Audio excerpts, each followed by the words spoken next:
I'm learning to know myself on a daily basis. There are things that shock me about myself on a daily basis that I don't even know. But somebody else will come and tell you, I know perseverance inside out. How crazy is that? Because as a woman, with the value that God has given you from creation, you still feel the need to listen or ask other people to validate you and tell you what you are. When a man wakes up and decides, oh, you have lost your value, you believe them. When he decides that you have value because you're tolerating this and that, you believe them. Will there ever be a man who believes that they are what you say they are? With all these scriptures and Bible verses which solidify what we are in God, we still want to be validated by people who are our equals in terms of them being an image of God, who were created by God the same way as we were created by God. You hold the power. You get to decide what you are. Yes. Hi everyone, welcome back to my channel. My name is Perseverance Maremeni, also known as Madam Speaker, also known as the CEO of Self-Love. If you're joining in for the first time, welcome to the family. Please hit that subscribe button, like, comment and share. And if you're returning, thank you so much for the continuous love and support that you are showing me. I have exciting news for you guys today. I have decided that we're going to have debriefing sessions of all the live sessions that we have, because obviously our live sessions are long. Sometimes they take up to an hour, sometimes an hour and a half to 2 hours. And you may find that sometimes you don't even have time to go watch the whole thing like at once. But the good news is that now, because we're going to be having this debriefing session where it's going to be just me, pointing out the most important parts of the life, to say, okay, these are the things that I actually am taking home, and breaking down the things that I feel like these are important things that you need to learn, like lesson learn from the live engagement that we're having. But I still encourage you to go watch the whole live, because obviously I'm going to be paraphrasing a lot, and there are going to be some things that some people are going to say that you may find useful, but because I missed those points, you might miss all of that. But also with this, there's a thing or two that you can definitely learn and pick up from the overall live session. So today we're going to be talking about the value of a woman, which is the live session that we had last week Thursday, right? We're going to be debriefing that. The introduction of that live session was that men have double standards in terms of defining what a woman is and what the value of a woman is, because during the activity of frying chips, if you don't know what frying chips is, obviously you're going to have to go watch that live, because community guidelines, we don't want to say it for what it really is. During the activity of frying chips, there's always this thing that a woman is the chips and she's being eaten, but also at the same time there are some people who actually believe that during the activity of frying chips, we are both actively involved in this activity and nobody is eating anybody. Now the problem starts when, and I think it's an issue of control, right? To say when somebody now sees the need to tell you that you as the woman, you are the chips, you are being eaten during the activity of frying chips, it's so that you can put your value in them. Let them be the ones that determine your value as a woman, as a way of control, to say, because I am eating you, then you can't be going around being eaten by everybody, because then that makes you to be loose. So you need to remain here, remain faithful and loyal to me, because I am eating you, you are my chips. Now the problem with that is that we have a lot of women who actually do believe that, and that they believe it in a way that now it's no longer beneficial for men anymore, because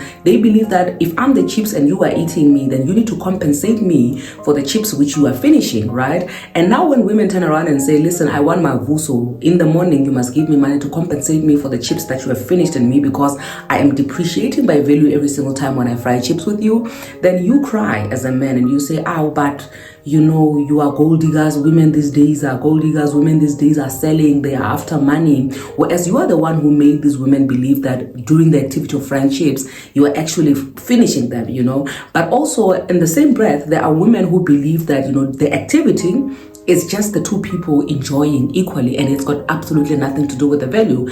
And in that instance, you find that when it's beneficial for the man, because when a woman believes that obviously she's not going to expect any compensation from you, right? And you are happy about that, to say this woman is not going to expect me to pay her anything whatsoever. But now the problem starts when the relationship is not working out anymore and she easily just moves on from you and moves to the next person. That's where now we start talking about things like your body count, your soul ties and all that stuff. And we make it about women. We say, because you're a woman, you are like a bowel, you are receiving, then you are the one who receives all the soul ties. So you need to minimize your body count as minimal as possible so that you reduce your body count, So also that also is a way of controlling women, to say, listen, minimize the number of people that you have sexual intercourse with. But then it's kind of confusing, and it really goes to show that whatever it is that is suitable for whichever man, they will use that to actually control us. So literally it means that there is no way out for us as women. You know, when you have sexual intercourse, you will be labeled either way, because when you stay with one person and you are literally like, you know, not even happy where you are, but you are staying because you want to minimize your body count, because you don't want to collect soul ties, or because, you know, you don't want to move on to the next person, you must remain here. And also at the same time, if you remain here and you feel like this person is finishing you, you want money, also it's a problem. So either way, as a woman, you will always be labeled something negative as a result of you engaging in the activity of fried chips. And with all the speakers that came in and spoke, you know, different views and points, and a lot of gems were dropped, and the one thing that for me was, in conclusion, that I took home from the whole thing was the fact that, listen, you are the one that is holding the power. As a woman, you hold the power. You get to decide what you are. Yes, people are going to come to you and try to tell you what you are, but all of that does not matter as long as you have made a decision of knowing who you are and sticking to that which you believe that you are. Because, you know, we always speak about the power of free will, you know, the gift of free will that God has given us. God has given us dominion. And when it comes to women and what they do with their bodies and their lives, for some reason we feel like we don't have the same dominion for ourselves as individuals as men do. Therefore, I feel like you take your power and dominion and everything that God has created you with as an image of God, and you give it to somebody else, and you say, listen, I'm giving you me, and after I give you me, you get to decide what percentage of me you give me back.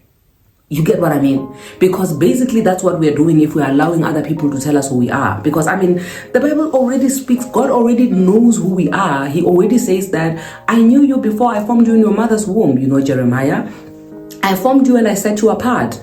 And with all of that, with all these scriptures and Bible verses which, you know, solidify what we are in God, we still want to be validated by people who are our equals in terms of them being an image of God, who were created by God the same way as we were created by God.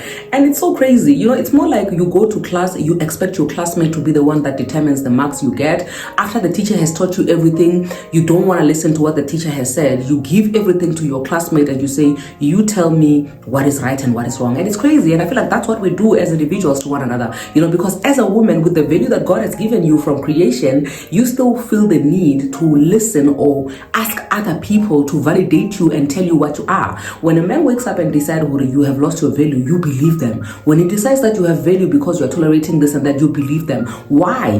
Will there ever be a man who believes that they are what you say they are? No, because they already believe what they know to be before you even tell them what you think they are. You know, because there's always going to be a thing where people feel like they know you more than you know yourself. They will tell you, oh, you can't tell me anything about perseverance. Oh, I know her inside out. I know how she behaves. I know how she's like. I mean, I'm learning to know myself on a daily basis. There are things that shock me about myself on a daily basis that I don't even know. But somebody else will come and tell you, oh, I know perseverance inside out. How crazy is that? You know, so I feel like in conclusion to the value of a woman, your value is not determined by what other people feel like it's your value. You get to be the final decider of what is of value to you.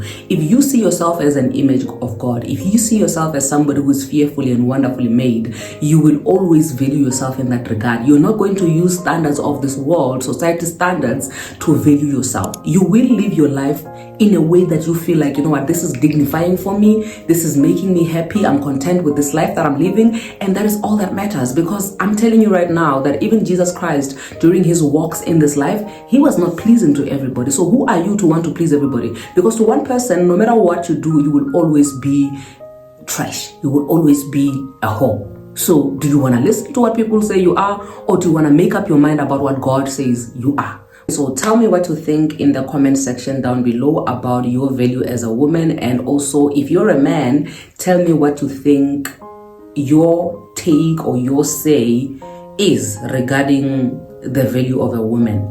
How do you value a woman? Do you think your opinion or your list of characteristics actually holds water? Does it matter? Because at the end of the day, you know, you're the one who gets to decide who you want to be in a relationship with. What are the things that you look at? Do you feel like you should have a say in terms of what value to put to a woman. All right, so leave a comment down below and tell me what you think about this topic. I'll see you in the next debriefing session after we've had our live session. I love you. God bless you.